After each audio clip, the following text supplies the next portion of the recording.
The Awakening. The crimson sun of Kalara Prime cast long shadows across the mining complex as another day of endless labor began. Marcus Chen wiped the sweat from his brow and adjusted his grip on the plasma cutter.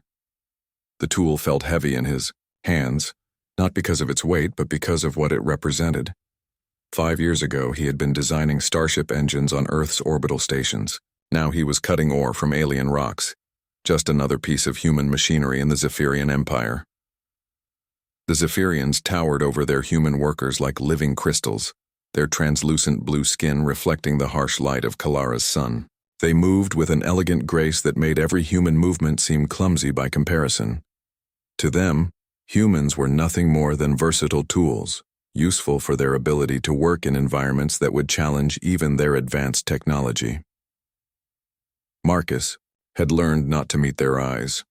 The Zephyrians interpreted direct eye contact as aggression, and aggressive slaves didn't live long. He kept his head down and focused on his work, just like the 100 other humans scattered across the mining platform. The work was brutal.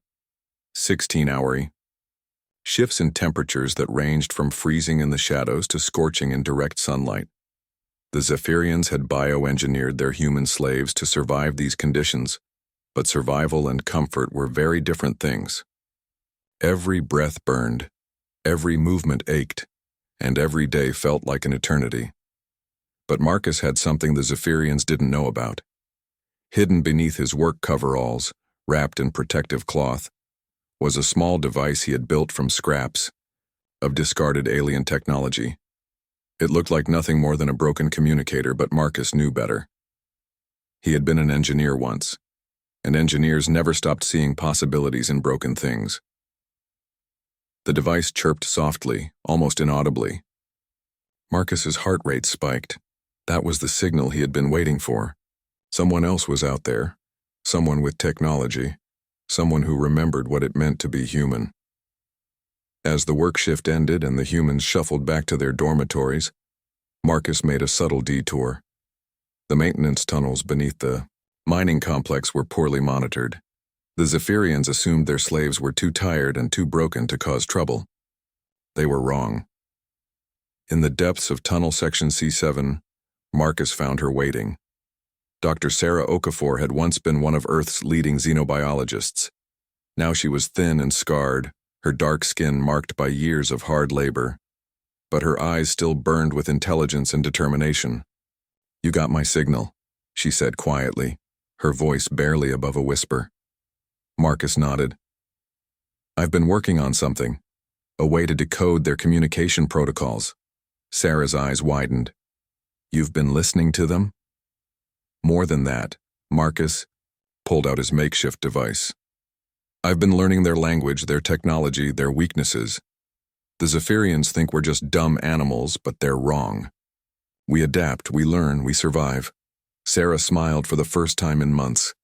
"There are others like us, humans who remember who we used to be. We've been building a network, sharing knowledge, preparing. Preparing for what? For the day we stop being their slaves and start being their nightmare."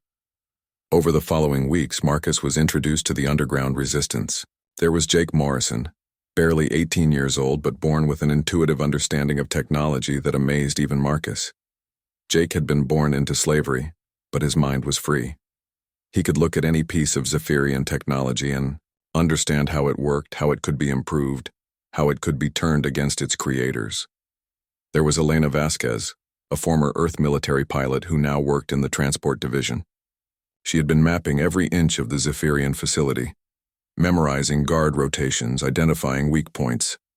Her tactical mind was already planning their escape. There was David Kim, a soft-spoken man who had once been a diplomat. Now he worked in the kitchens, but he had been carefully observing Zephyrian behavior, learning their psychology, understanding how they thought and what they feared.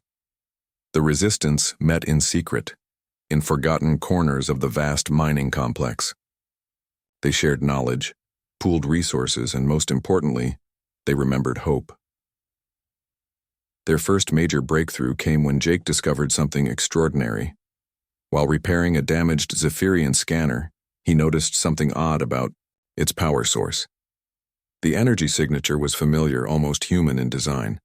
They didn't invent this technology, Jake whispered excitedly during one of their secret meetings. They stole it. From us. From humans. Marcus examined the data Jake had collected. This is Earth technology. Advanced, but definitely human-designed. The Zephyrians have been using our own innovations against us. Sarah leaned forward. If it's human technology, then we can understand it completely. We can find ways to counter it, to turn it against them. But their discovery came at a cost. Elder Vexithara, the Zephyrian overseer of their section, had been noticing subtle changes in the human workers. They seemed more alert, more coordinated. Their work efficiency had actually improved, which should have been impossible given their living conditions. Vexithara was not like the other Zephyrians. While most of his species viewed humans as simple tools, he had always suspected there was more to these creatures than met the eye. Humans had once built starships and explored the galaxy. Such beings didn't simply become docile overnight. He began increasing security measures, adding more surveillance, conducting random searches of the dormitories. The pressure on the resistance grew daily. Everything changed on a cold Kalara morning when a human worker named Tommy Martinez collapsed in the mines. He was young, maybe 16, and had been pushing himself beyond his limits to meet the daily quotas. As he lay gasping on the rocky ground, a Zephyrian guard approached. Instead of calling for medical assistance, the guard activated his shock baton. "Get up, flesh tool. Work resumes." Tommy tried to stand but collapsed again. His body was shutting, down from exhaustion and malnutrition. The guard raised his weapon higher. I said, "Get up." Marcus watched from 50 meters away, his hands clenching around his plasma cutter. He had seen this scene play out before. The guard would shock Tommy until he either got up or died trying. The Zephyrians viewed it as motivation for the other workers. But something was different this time. As the guard's baton descended toward Tommy, Jake Morrison appeared seemingly from nowhere. The 18-year-old had jury-rigged a feedback loop in the mining equipment's power system. When the guard's weapon made contact with Tommy, the entire section's electrical grid overloaded. Sparks flew from every piece of equipment. Emergency lights flashed red. The guard's weapon exploded in his hands, sending crystalline shards across the mining platform. In the chaos that followed, Marcus saw something he had never seen before. The Zephyrians looked afraid. For the first time since their enslavement began, the humans had shown they could fight back. They had turned the aliens' own technology against them. And in that moment of sparks and chaos, every human on the platform understood something profound. They were not just tools. They were not just slaves. They were humans. And humans were dangerous when pushed too far. As emergency teams rushed to restore power, Marcus caught Jake's eye across the platform. The young man smiled, and Marcus smiled back. The resistance had just announced itself to the galaxy. That night, as punishment protocols were implemented and security was doubled, the underground network buzzed with activity. Sarah's message spread through secret channels to every human on Kalara Prime. The awakening has begun. They wanted slaves, but they got humans instead. And now they're going to learn the difference. Elder Vexithara stood in his command center, studying the damage reports from the mining incident. His crystalline features reflected the light from dozens of screens showing surveillance footage, power grid analyses, and security assessments. Accidental overload, his subordinate reported. The human was using primitive repair techniques that created an unexpected feedback loop. But Vexithara wasn't convinced. In his centuries of overseeing human workers, he had never seen such a precisely timed system failure. The feedback loop had been too perfectly calibrated, too strategically positioned. This wasn't an accident. This was intelligence. He activated his private communication channel and sent a message to Zephyrian High Command. Request immediate deployment of additional security forces to Kalara Prime. I believe we may have underestimated the human variable. The response came back within hours. Request denied. Humans are Category D labor units. They do not require additional security measures.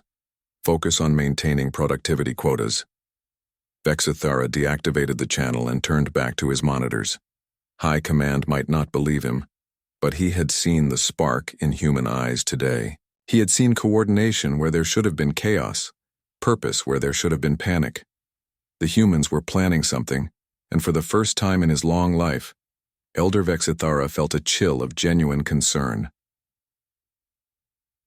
In the depths of the mining complex, the Resistance was indeed planning. Marcus worked through the night, using stolen components to build communication devices.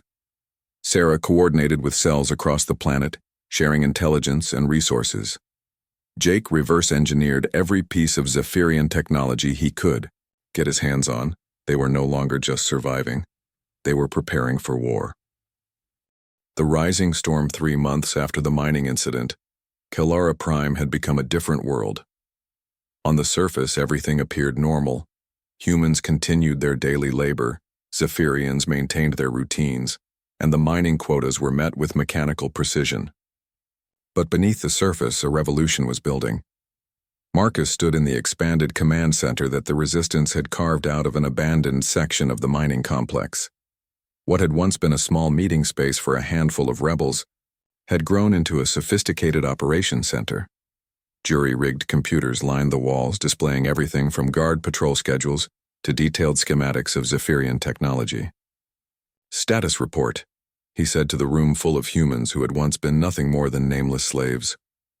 Elena Vasquez stepped forward, her former pilot training evident in her crisp bearing. "We've established contact with resistance cells on 12 other worlds. The network is growing exponentially.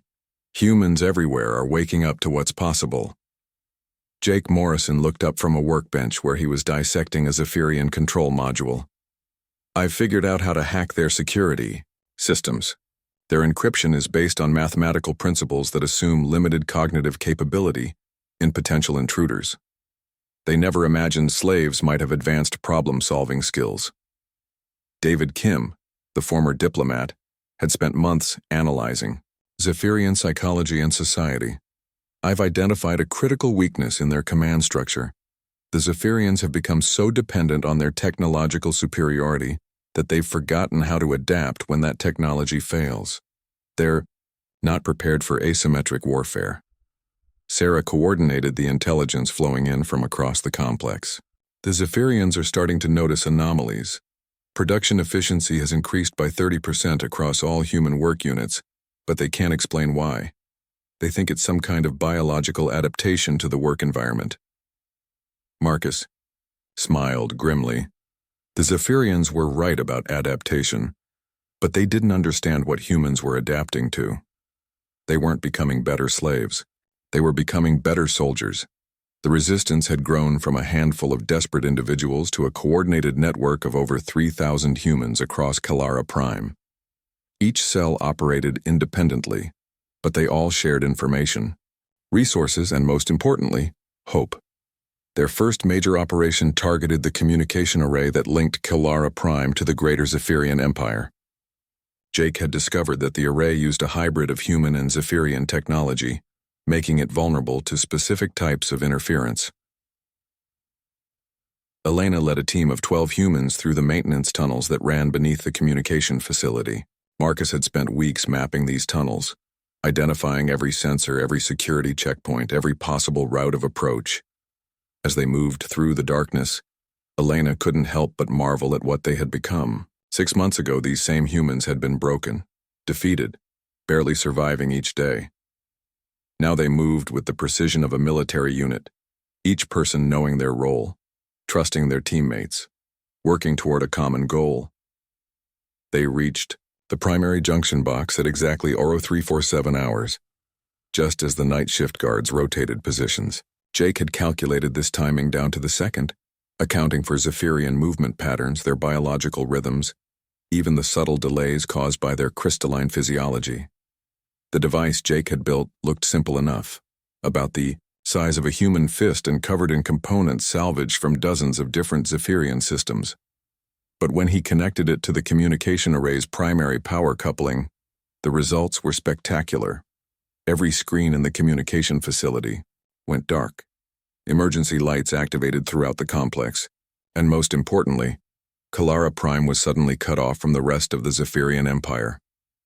Elder Vex Thara was in his private chambers when the communication blackout began. The first thing he noticed was the silence, the constant background hum of interstellar communications. A sound he had lived with for decades was suddenly gone. He rushed to his command center to find his subordinates in a state of controlled panic. "Status report," he demanded. "Complete communication failure, Elder. All interstellar channels are down. We cannot contact High Command, and they cannot contact us." Vexathera's crystalline features darkened. This was no accident, no random equipment failure. This was sabotage, and he knew exactly who was responsible. "Initiate Protocol 7, he ordered. "Full security lockdown. Deploy all available guards to human dormitory sections. Begin systematic searches for contraband technology." But as his guards moved to implement the lockdown, they discovered something that sent chills through the Zephyrian command structure. The humans were ready for them. When the first security team reached Dormitory Block C, they found it empty. Not just empty of humans, but empty of everything. Beds, personal belongings, work equipment. Everything had been removed with surgical precision. The only thing left behind was a message written on the wall in perfect Zephyrian script. "We are no longer your slaves." Similar scenes played out across the complex. Thousands of humans had simply vanished, leaving behind only empty spaces and a growing sense of dread among their former captors. The truth was even more remarkable. The Resistance hadn't just evacuated the dormitories. They had moved their entire population into the vast network of maintenance tunnels, abandoned mining shafts, and forgotten storage areas that riddled the complex. They had effectively created a second civilization beneath the feet of their captors. Marcus stood in what they now called Freedom Base, a massive cavern that had once been a mining excavation site. Around him, 3,000 humans worked with purpose and determination. They had salvaged everything they needed from the surface facility. Food preparation areas, sleeping quarters, workshops, and command centers had all been established in a matter of hours. "Phase 1 is complete," Sarah reported. "We've successfully disconnected them from their command structure and removed ourselves from their direct control. They can't call for help, and they can't find us." Jake was already working on Phase 2. "I've been analyzing their weapons systems. The Zephyrians rely heavily on automated defenses and energy-based weapons. Both systems have exploitable vulnerabilities." Elena spread tactical maps across a makeshift table. "We've identified 17 critical infrastructure points. If we can disable them simultaneously, we can effectively cripple their ability to maintain control of the complex." The attacks began at dawn. Teams of humans emerged from hidden tunnels throughout the complex, striking with precision and coordination that would have impressed military commanders across the galaxy. They didn't attack the Zephyrians directly. Instead, they attacked the systems that made Zephyrian control possible. Power generators went offline, their control circuits fried by devices that turned their own safety protocols against them. Automated security systems found themselves locked in endless diagnostic loops. Transportation networks were disrupted by precisely placed interference generators. Within 6 hours, the Zephyrians had lost control of their own facility. Elder Vexathera stood in his command center, surrounded by flickering screens and failing systems. For the first time in his centuries of life, he felt something he had never experienced before: fear. "How many humans are participating in this rebellion?" he asked his security chief. We don't know, Elder. Our surveillance systems are offline. Our communication networks are down. We have no way to assess the scope of the uprising." Vexthera turned to look out the massive window that overlooked the mining facility. In the distance, he could see smoke rising from various points across the complex. Small explosions lit up the morning sky. And everywhere he looked, he saw humans. Not the broken, defeated slaves he had known for years. These humans moved with purpose, with coordination, with intelligence. They had weapons improvised from mining equipment. They had communication devices built from salvaged components. They had tactics that suggested military training and strategic thinking. "Send a negotiation request," he ordered. I want to speak with their leaders. The request reached the resistance within minutes. Marcus, Sarah, Jake, Elena, and David gathered in the command center to discuss their response. He wants to negotiate, Marcus said. The question is, do we want to talk to him? Sarah was skeptical. What could he possibly offer us? Our freedom. We've already taken that. But David, the former diplomat, saw an opportunity. This isn't just about us anymore. There are millions of humans enslaved across dozens of worlds. If we can demonstrate that the Zephyrians can be defeated, that their technological superiority can be overcome, we might inspire uprisings throughout their empire. Jake looked up from his workstation. I've been monitoring their emergency channels. They're trying to send distress signals to other Zephyrian facilities, but our jamming is holding. They're completely isolated. Elena studied the tactical situation. We have them contained, but we can't hold this position indefinitely. Eventually, other Zephyrian forces will investigate why they've lost contact with Kalara Prime. Marcus made the decision. We'll meet with him, but not as supplicants begging for mercy. We'll meet as equals, as representatives of free humanity. The meeting took place in the main administrative complex, in a conference room that had once been used for coordinating the exploitation of human labor. Now it would host negotiations between species. Elder Vexthara entered the room flanked by 2 guards, his crystalline features reflecting the harsh lighting. Across from him sat 5 humans who, just months ago, had been his property. You have caused significant disruption to our operations, he began, his translator rendering his crystalline speech into perfect English. Marcus responded calmly. We have ended our slavery. There's a difference. Humans are a Category D species. You lack the cognitive capacity for self-governance. You require supervision for your own welfare. Sarah leaned forward. Elder Vexthara, in the past 6 months we have reverse-engineered your technology, infiltrated your security systems, coordinated a planet-wide resistance movement, and effectively taken control of your primary mining facility. Exactly which part of that suggests limited cognitive capacity? The Zephyrian was silent for a long moment.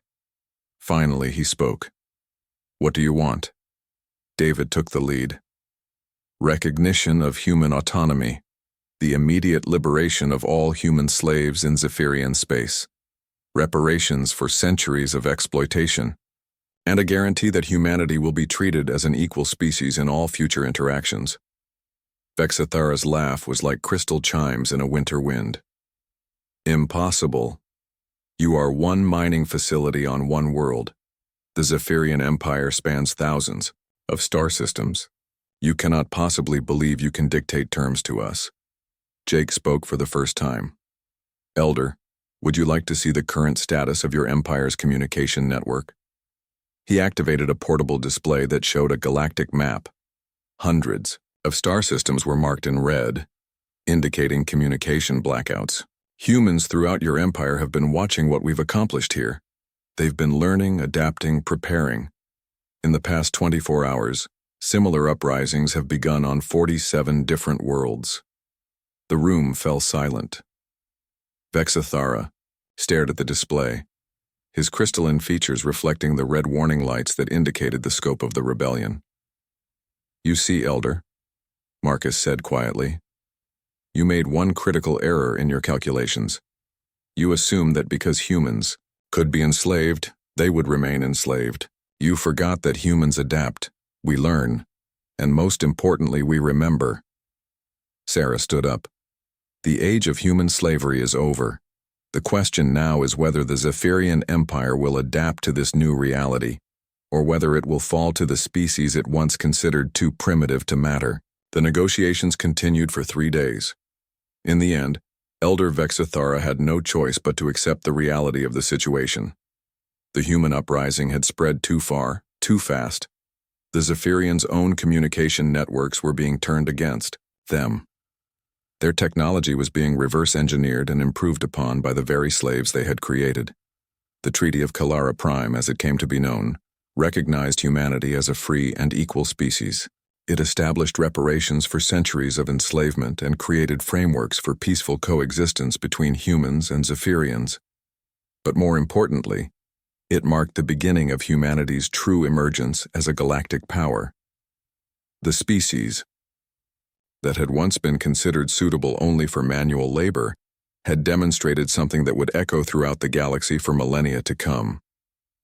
Humans were not just survivors. They were not just adaptable. They were innovators, fighters, and builders of civilizations. They had risen from chains to become champions of freedom throughout the galaxy. As Marcus stood on the observation deck of the newly liberated Kalara Prime, watching human ships arrive from across the galaxy to carry former slaves home to new lives of freedom, he reflected on the journey that had brought them to this moment. They had started as broken individuals, scattered across a hostile world, with nothing but their humanity to sustain them. They had ended as a unified force that had toppled an empire and changed the course of galactic history. The stars above held new promise now. Humanity had claimed its place among them, not through conquest or domination, but through the indomitable spirit that had always defined their species. They had proven that no force in the universe could permanently suppress the human drive for freedom, dignity, and the endless pursuit of something better. The age of human slavery was over. The age of human greatness had begun.